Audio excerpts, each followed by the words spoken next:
এই জেসিবি ট্রাকটা কিছু সিরিঞ্জ আর saline tube দিয়ে বানানো হয়েছে। এ ধরনের ট্রাক মাটি, সিমেন্ট এবং আরও অনেক ভারী জিনিস তোলার কাজে ব্যবহৃত হয়।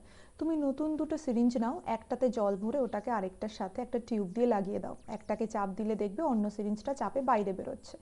এটা দিয়ে তুমি একটা হাইড্রোলিক জ্যাক বানাতে পারো। একটা সিডির বাক্সে দুটো সিরিঞ্জকে একে অন্যের সাথে 90 ডিগ্রি অ্যাঙ্গেলে ফিট করো।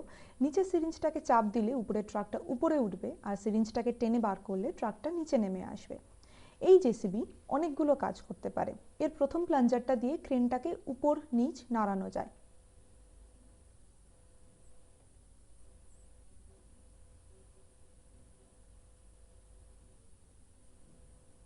দ্বিতীয় প্লাঞ্জার দিয়ে ক্রেনের বাকেটটাকে নাড়ানো যায়।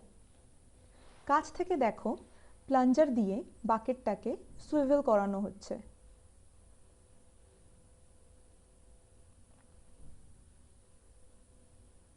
তৃতীয় প্লাঞ্জার দিয়ে পুরো ক্রেনটাকে ডান কিংবা বাঁ দিকে সরানো যায়।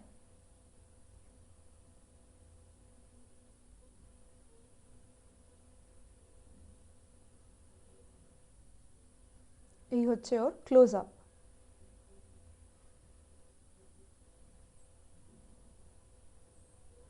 জেসিবিটার নিচে 4টে চাকা আছে, তাই ওকে এদিক ওদিক নড়ানো যায়।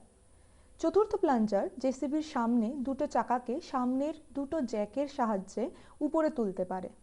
5 নম্বর প্লাঞ্জারটা দিয়ে ক্রেনের সামনের লম্বা রডটাকে উপর নিচ করা যায়। এটা একটা মাল্টিফাংশনাল জেসিবি। এটা দিয়ে অনেকগুলো মুভমেন্ট করা যায়। এবারে দেখবে জেসিবিটা একগোছা ঘাস তুলে নিয়ে অন্য দিকে নামিয়ে রাখছে।